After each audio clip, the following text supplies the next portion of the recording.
Hey guys, I did all but maybe 3 of the analyses myself, with basically no input from the community, just patch notes and my own speculation. As a result, I missed a few potentially important things, which you guys were kind enough to tell me and others in the comments. Here's the more important stuff I missed. I'll put timestamps in the description so you can skip around if you want. The new arc on Ryu's EX Donkey Kick can frequently lead to back roundhouse mid-screen. From there, you can get light Donkey Kick thanks to the new juggle potential.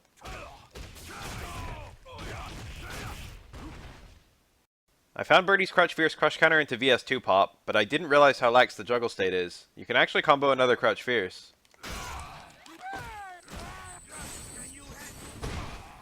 This builds noticeably more V-meter than his other Crush Counter combos, and it's only barely weaker in damage. After trigger activation, Ken mashing VT2 only consumes a third of his V-timer per level. But during trigger activate, it's half to get to level 2, and the rest to get to level 3. On paper, this seems like you're better off saving your mashing for after the trigger activation, where it's cheaper and has less scaling.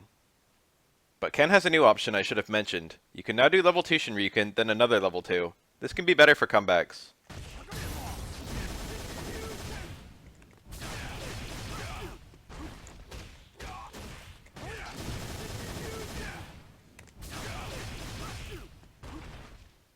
With Ken's light Tatsu buff, his VS2 Crush Counter Punish also got stronger.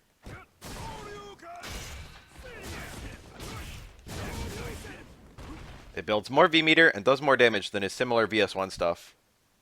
Due to the cancel window on Vega's VT2, he can now go into Sky High Claw.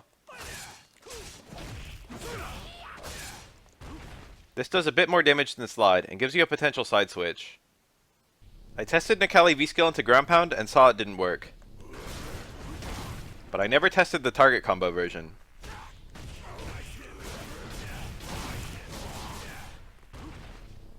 This works for VS1 in the corner, but I don't see anything new for VS2.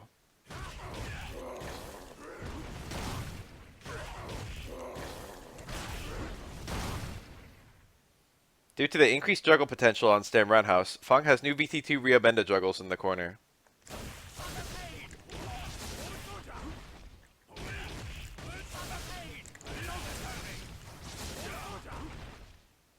Shoutouts to the 5-some people who wrote me essays in the Alex video comments. The decreased pushback on Alex's light slash elbow means it links to stand short on counter hit.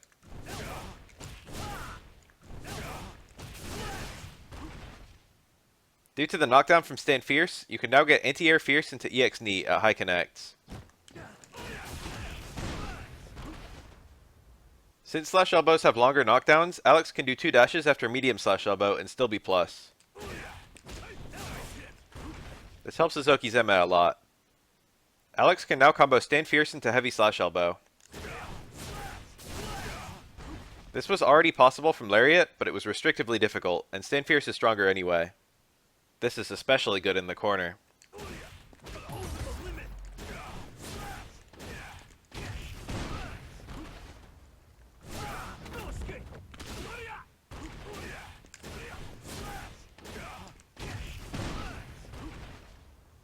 Now that Akuma low forward is only +4 on counter hit, it can never combo to stand forward. This means on a crouching opponent you have to do weaker combos.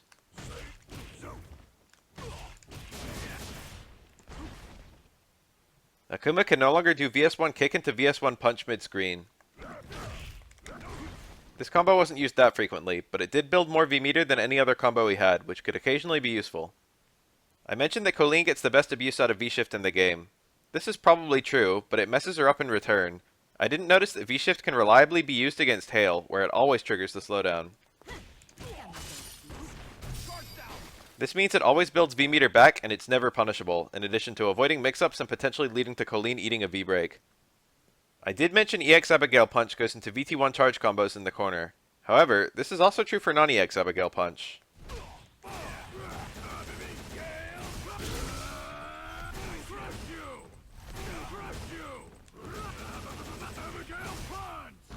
This is actually a really big deal for VT1 Abigail. Blanka Stam Roundhouse going into hop gives him a strange new confirm. You can do the hop cancel pretty late, so you can do Stam Roundhouse on the opponent, and if they block, you can react and hop backwards. This is relatively safe. While if they get hit, don't cancel the hop, and just link low strong. The improvements to the juggle state of Cody's EX level 2 Zonk lead to some cool new combos.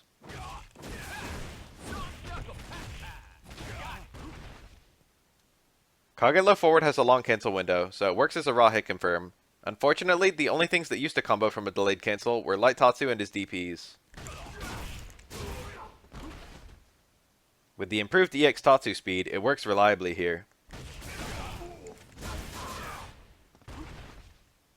Honda always gets light hands after heavy headbutt in the corner. However, he can also combo light hands after light headbutt if it doesn't connect point blank. This is much safer and almost as rewarding.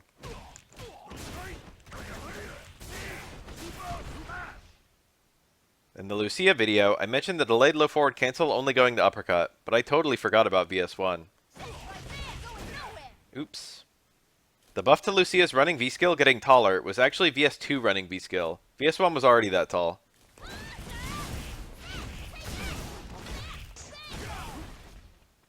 Now, a lot of people have asked me for a tier list.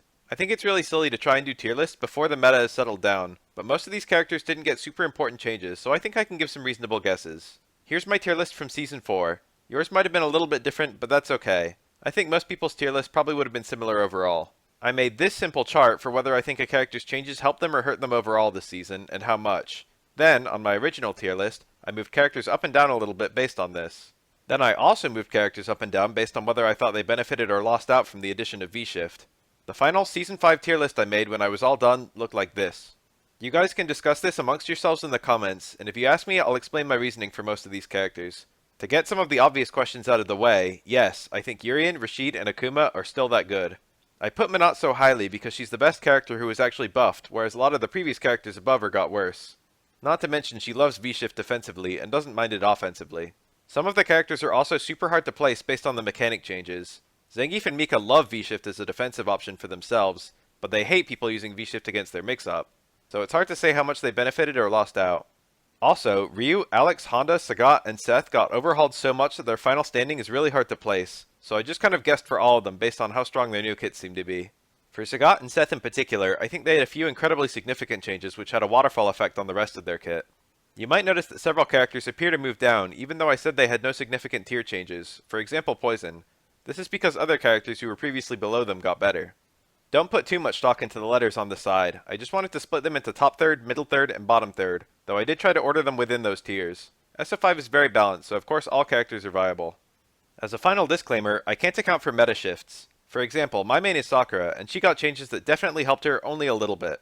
But she previously only had about 4 bad matchups total, and 3 of them were Guile, Dalsum, and Akuma, who all got nerfed. Thinking about this, it's very possible that Sakura went up a lot on the tier list, rather than only a little bit as her changes would imply.